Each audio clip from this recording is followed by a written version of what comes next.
What's up, guys? No Talent Gamer here with another movie review. This one here is for Nobody 2. I saw this bad boy yesterday on Thursday. Very, very sweet. This is, of course, a sequel to the first movie, which is back in 2021, I believe, when Nobody came out, the original. Stars Bob Odenkirk. Everybody that was in the last one is in this one, including Christopher Lloyd. We got Bob Odenkirk. We got Connie Nielsen. Let's see, the RZA, he was in the last one, he's in this one as well, but we are adding some new people. We got Sharon Stone, which they added. I wasn't 100% sure it was her, but now that I'm looking at IMDb, I was like, I knew that was her. It sounded like her. She looks different in this one. And then who else do we add? We also added Colin Hanks as well, so he was added.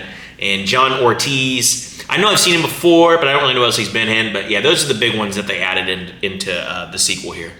But according to IMDb, we got suburban dad Hutch Mansell, a former lethal assassin, is pulled back into his violent past after thwarting a home invasion, setting off a chain of events that unravel secrets beyond his wife Becca's past in his own. So this one they actually go on vacation, a place where he went to vacation with when he was a kid, so he wanted to take his kids there to get away. He's still trying to work off his debt, essentially, with the mafia, so he's got to take all these side missions, essentially, and that's how everything begins. And then eventually, he realizes that they need to get a vacation because it's just too much and needs a break from all that stuff. And of course, he runs into trouble at this place. So let's go over. Sorry, I didn't say it. It's directed by Timo Tahanto, written by Derek Kolstad and Aaron Rabin. I actually want to see real quick if he did the first one. Did he do the first one?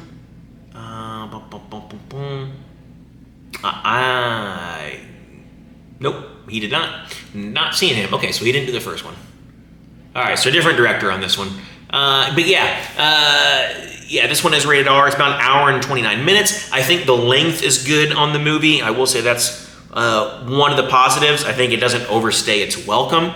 But for me, sequels, always with sequels, it's tough territory. You know, usually they're never better than the first one. And essentially, if I'm watching a sequel, I want them to improve on an idea or add something new to the story, do some new things. And unfortunately, this one doesn't really do that. It's pretty much just like the first movie, but I liked the first one better. I will say that. That's not saying I didn't like this movie. I like this movie a lot. I like the action. I love the blood. And this is definitely way gorier than the first one, that's for sure.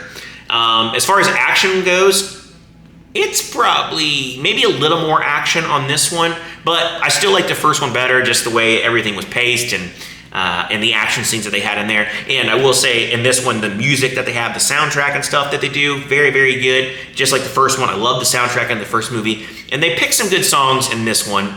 I wish they would have came up with some different songs for a couple of the scenes, which I think would have been a lot cooler. But yeah, I just didn't think it was as good as the first one. It's not, to me, that's just my opinion, but other people may say otherwise. But yeah, I just don't think it's as good as the first one. I really liked that first one. We'll leave it at that. Let's get a review in here, or a score. Oh, sorry, I didn't tell about Sharon Stone. I just talked about her, who it was. She is the main bad guy in this one, and she doesn't really come into play till about halfway through the movie, really. She's really not in it much. And I just think that they tried to, make her this crazy person, and that, they're supposed to be even more insane than the Russian boss from the first one, which I liked the Russian boss. He had enough, threatening things where it was like, yeah, this guy's definitely very threatening. But in this one, her character, I don't know what it was, but they didn't build on it enough. So maybe that's one thing they could have worked on. Like I said, I think the movie time was good, but maybe they probably should have added a little more just to flush that character out a little more, show her how she's actually ruthless. I don't think they do a very good job of showing that stuff. So yeah, this movie is definitely we'll go 7. 6.5, 7. Can you wait to see this one on Peacock? Probably. You don't need to go out and see it if you don't want to. If you liked the first one, I liked the first one. If you really liked the first one, you can go check this out, support the movie and stuff like that. But other than that, you could probably just wait for it to come on streaming. So yeah. But overall, decent movie. It kept me entertained. It's bloody. It's gory. So, yep.